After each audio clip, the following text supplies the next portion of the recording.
Good morning. Welcome to Unity Longmont Spiritual Center on May 9th, 2021, Mother's Day. And we are blessed to have Jenny Hooks as our speaker today and Christina Hildebrandt and her harp Hester for our music.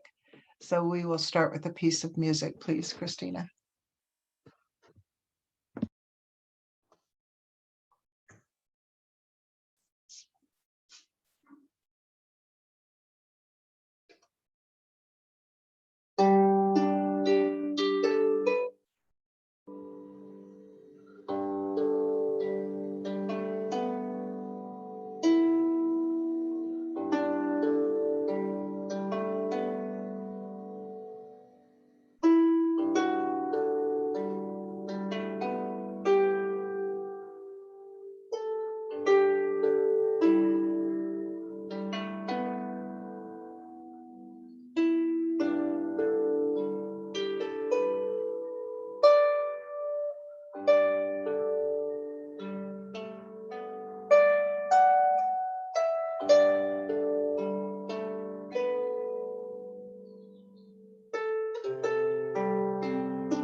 Thank you, Christina. And together we take a breath and go into prayer. Beloved presence, we're gathered here on Mother's Day to celebrate anyone who has ever mothered a child, mothered an adult, mothered oneself, animals, or nature. And we're grateful for all of the times that we have each been mothered, where we have experienced compassion and love and generosity.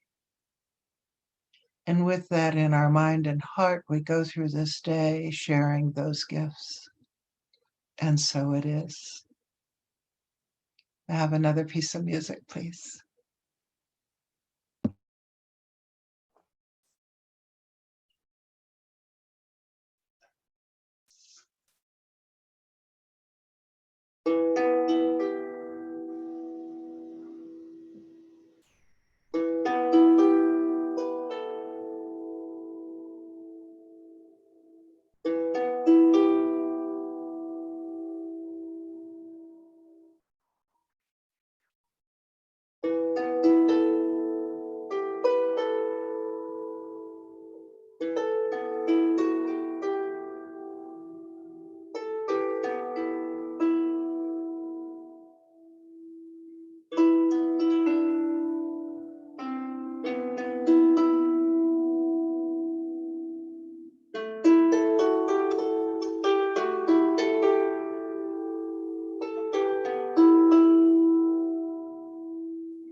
Thank you so much, Christina.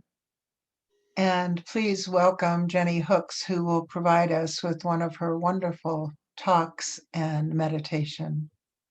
Thank you for being here, Jenny.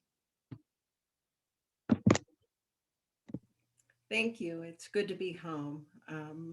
I'm sorry I missed you yesterday. You were on my calendar, and I took my car to the Toyota dealership, and it was supposed to be done by in 3 hours. It was a 9:30 appointment, and I left after two. But anyway, I was thinking of you and sending love. Um, so happy Mother's Day. And just know if you weren't a mother in this lifetime, in the traditional sense, you've had many, many lifetimes, and for sure you have been a mother before. So I can think of no better way to start this talk than to do a meditation for Mother Earth. So let's begin with the meditation, and everyone just take a deep breath and settle in. Place your focus between your eyebrows at the third eye.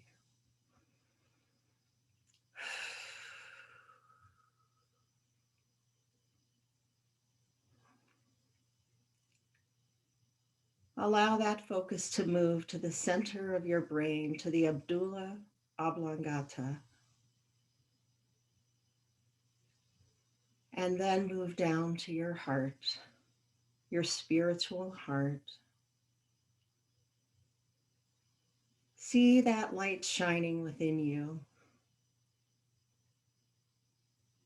With each breath, see that light expand.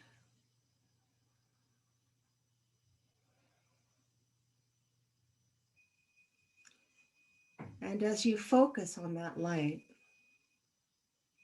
notice that your spiritual heart has an eye.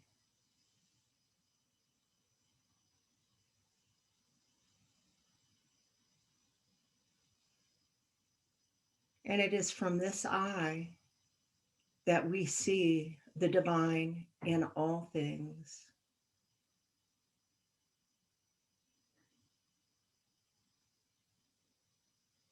Raise your hands up to the level of your chest as if you are holding the world in your hands.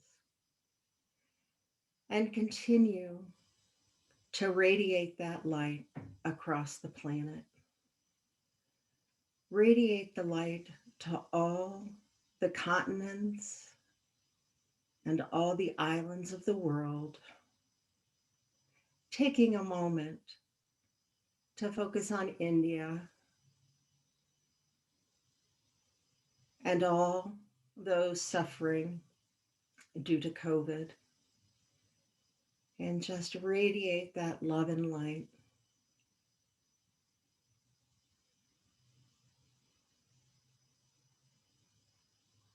Allow that love and light to continue to expand and cover the oceans, the rivers, the lakes, the ponds, and the streams.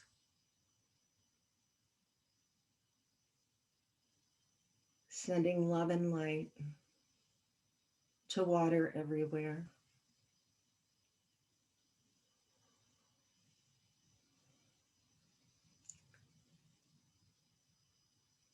Radiate that love to the mountains and the valleys, to the shores, to the big cities and the small towns, to the trees and the plants and the gardens, to all the animals of the earth and all the fish of the sea.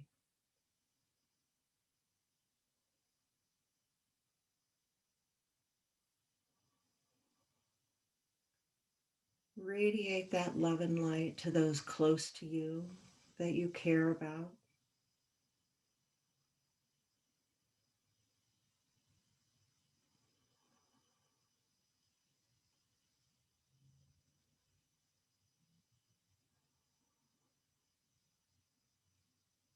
And radiate that love and light to those that you do not like.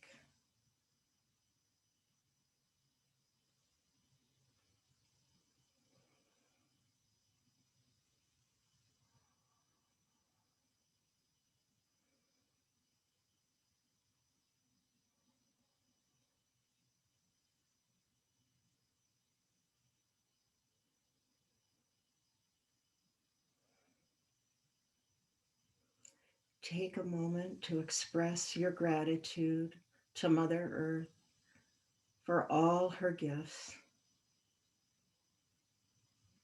all the ways that she loves and sustains you.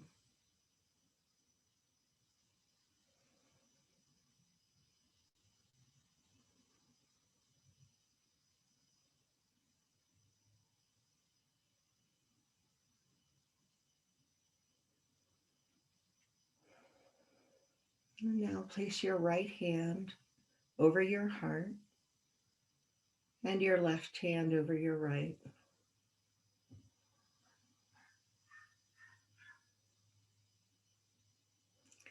And allow that beautiful light within you to radiate to any place in your body that's feeling pain or discomfort.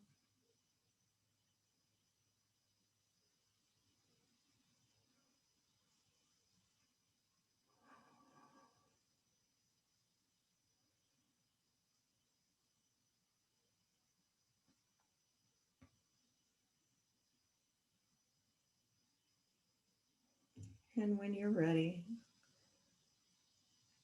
with a heart filled with love and gratitude, bring your presence back into the space.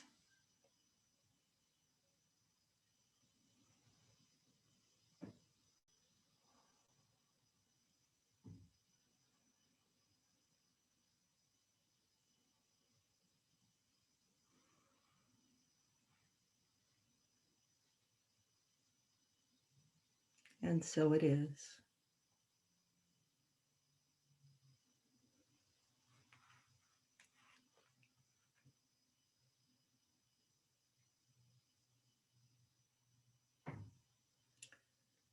So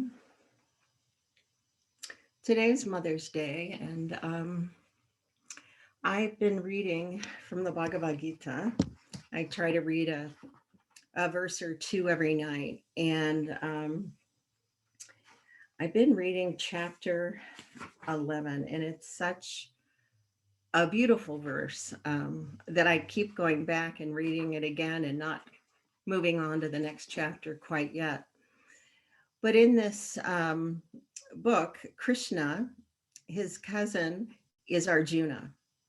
And Arjuna doesn't realize in the beginning of the book that Krishna is actually God and has come to earth to teach. And so Arjuna is, over these 18 days of this book, is beginning to understand who Krishna really is. And he reaches a point where he totally gets it. Like, this guy that I thought was my cousin and my friend is so much more than that. And I've been seeing him in his physical form. And he asks Krishna to see him in his divine form. And this is an interesting question because, like, Moses didn't see God in his divine form because God says, cover your eyes, like, you can't handle this. So here Arjuna is asking to see God in his divine form. And he doesn't really know what he's asking because we are so limited in our thoughts that we have no comprehension of what it would be like to see God in this totally unlimited form. And so I wanted to just read you a couple of paragraphs from the book because they're just so beautiful and so poetic.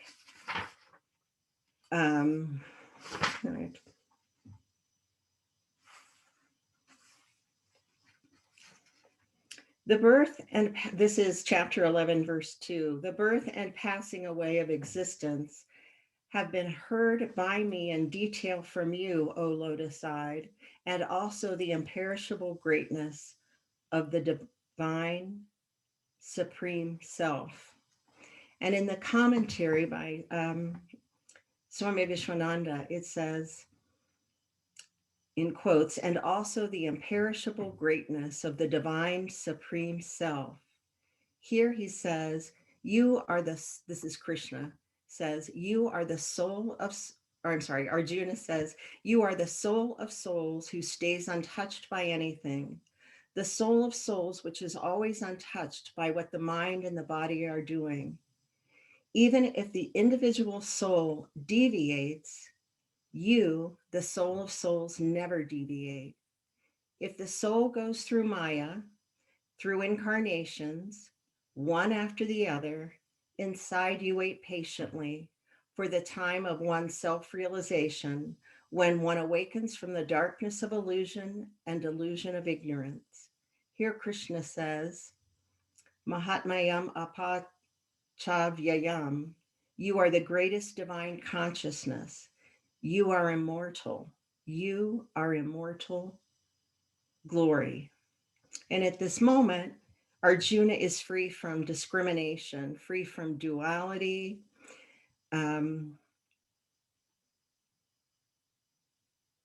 and then he says, you have revealed to me this fraction of yourself.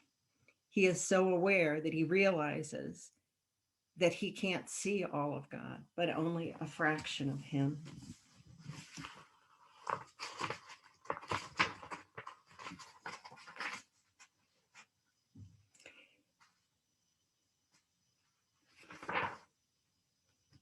And then in chapter 11, verse 7, here today, behold the whole world with all that is moving and unmoving, unified in my body, O Arjuna, and whatever else you wish to see. And in the commentary, the Lord who is inside the heart of all, the Lord that dwells within the core of the Atma itself, knew why Arjuna couldn't see, because Arjuna, even though he had transcended his doubt, he is still searching on the outside reality. Even if the mind has no doubt, yet he has this desire to see God in his cosmic form. So he can't see because he's not looking with his spiritual heart. So in my work and in my life, my goal has been to see God everywhere. So this chapter, I think the reason I keep going back to it again and again, made it so clear to me that when I am looking with my physical eyes and I'm hearing with my physical ears, I'm really deaf and blind. And that it is only when I can look from my spiritual heart that I can understand and see God in everything. And this has taken me back, and I hope you also have had this experience of a time when you were able to see someone else with your spiritual heart. So I love my children, and yet I might see them and say, oh, you need a haircut. Why did you get a tattoo or a piercing? Blah, blah, blah, blah, blah. So I'm not seeing them with my spiritual heart. When I see them with my spiritual heart, there's no judgment. There's no wishing anything would be different. I just see them and I feel gratitude and I see the divine within them. And it's not easy. Um, for me, it takes a lot of meditation. Um, it's easier when I'm dealing with a child that I work with. I have no history with. They've never kept me up all night. They've never made my life crazy. And I'm there in that moment. And if I sit in my car and I focus on my heart,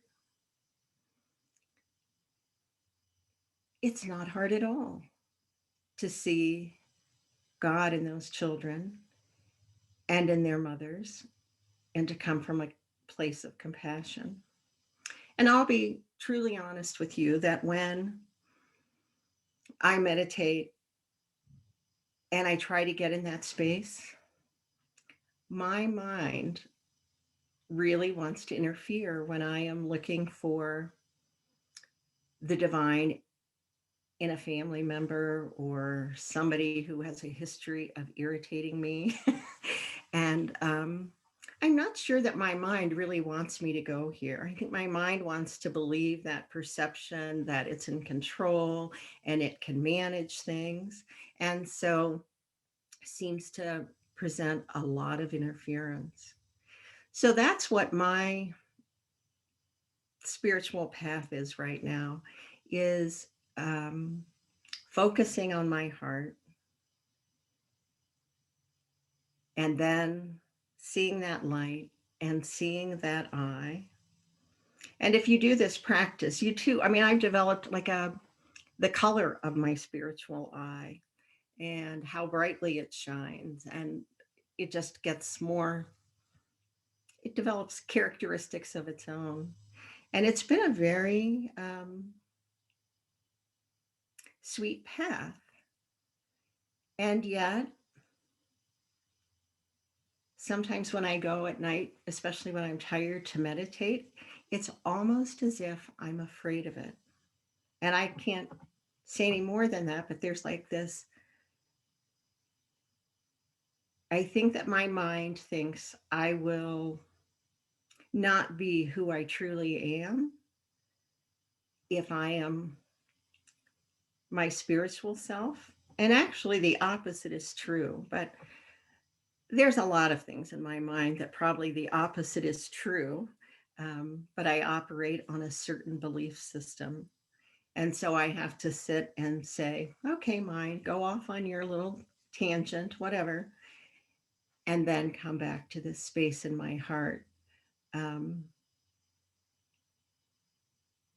and I think my heart is so safe and so protected when I'm in that space, because you can hurt someone's body, you can hurt someone's feelings, you can hurt a lot of things. But this soul, the Atma, our true essence, you can't cut it with a knife. You can't shoot it with a bullet. It lives forever and always. And so, in order to be able to see God in everyone and everything, requires that it is our heart that creates and sends messages to the mind, because that's where our true wisdom lies, versus when we operate from what our mind isn't telling us rather than what our heart is telling us. So just take another moment for meditation and allow yourself to sink into that space in your heart, your soul, your true eternal self, and go deeper and deeper and deeper into your heart.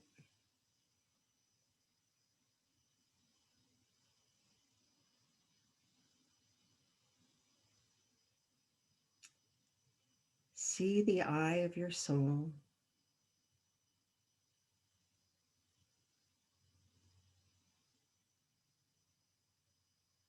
See its beauty, and know it cannot be harmed.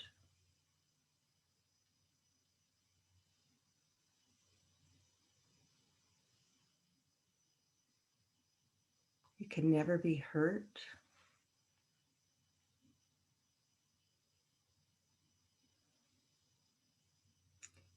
It can only expand.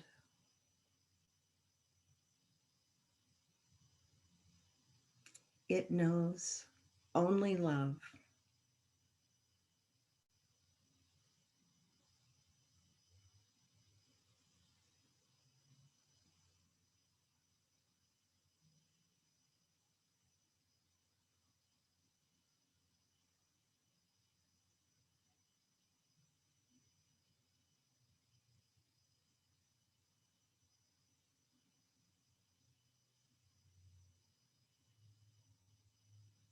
Know that you can find this place at any time.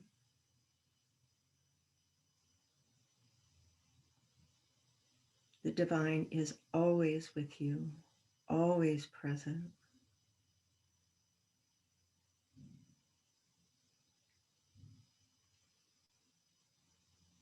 Always ready to make herself known to you.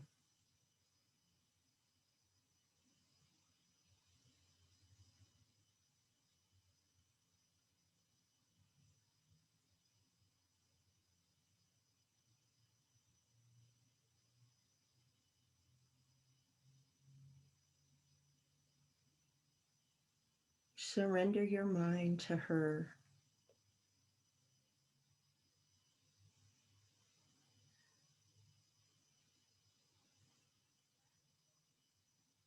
Allow her to guide you and to lead you.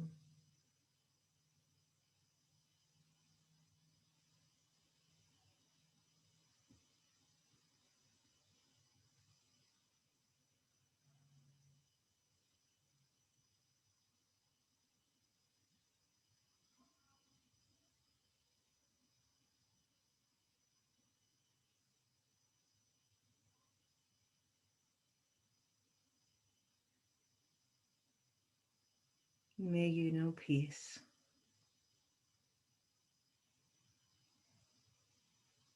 And so it is.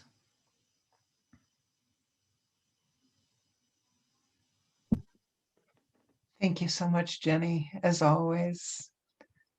And we'll have a piece of music from Christina.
Thank you, Christina. And it's at this time that we go into our donation of love and light by taking a breath together, placing our hands on our heart. And we've just been reminded of Atman, that divinity within. So we become increasingly aware of it, the light, the love that expands beyond us.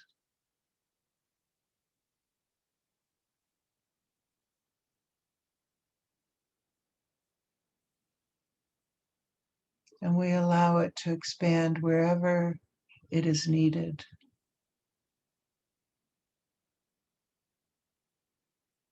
It expands to those we love and know, to those we don't know, to strangers who are suffering. And as it expands, it continues to feed us.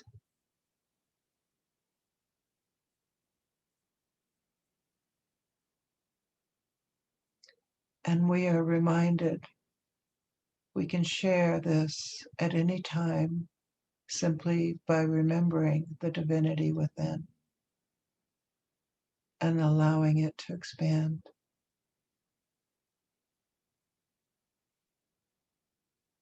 And so it is. And we'll finish with a piece of music.